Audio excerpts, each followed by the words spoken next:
સોમવાર 4 મે 2026 ઉપલી મેળીનું મનન સાથે સીવેલું. બાઇબલ વાંચન એફેસને પત્ર 4 અધ્યાય 29-32 કલમ વાંચીશું.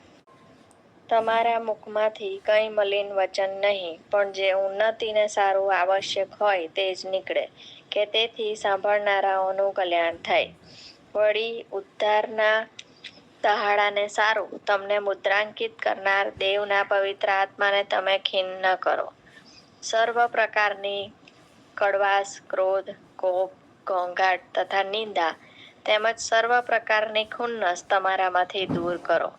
પણ તમે એકબીજા પ્રત્યે માયાળુ તથા કરુણાળુ થાઓ, અને જેમ ખ્રિસ્ત મહાદેવે પણ તમને માફી બક્ષી, તેમ તમે એકબીજાને ક્ષમા કરો.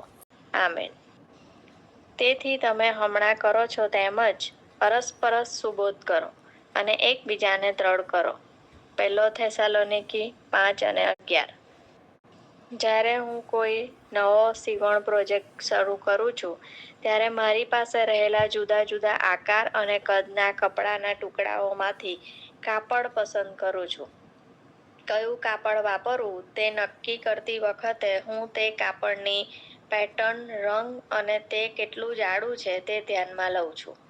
એકવાર મેં કાપડને પસંદ કરી લીધા પછી તેનું માપ લઉં છું, તેને કાપું છું, ઇસ્ત્રી કરું છું અને તે કાપડના ટુકડાઓને સીવવાનું શરૂ કરું છું, અને ધ્યાન રાખું છું કે તે ટુકડાઓ એકબીજા સાથે યોગ્ય રીતે જોડાઈ જાય અને આખરે તેનું પરિણામ સારું આવે.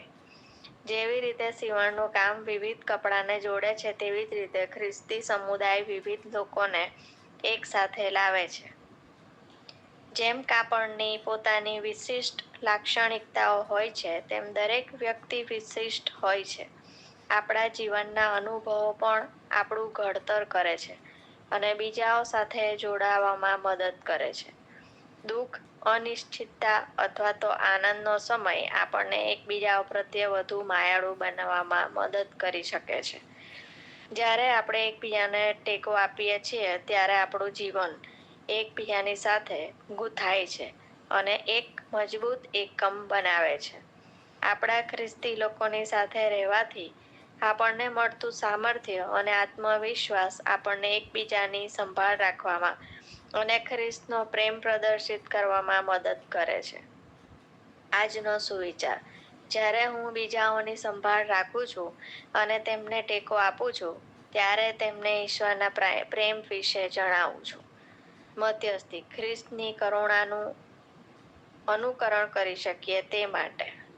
પ્રાર્થના: વહાલા ઈશ્વર, અમને તમારા પ્રેમથી ભરો કે જેથી અમે બીજાઓ પ્રત્યે કરુણા દર્શાવી શકીએ. અમારી આસપાસના લોકોને મદદ કરવા માટે અમારે કયા શબ્દો બોલવા અને કાર્યો કરવા તે માટે અમને માર્ગદર્શન આપો. એકબીજાને માફી, પ્રેમ અને ટેકો આપવામાં અમારી સહાય કરો.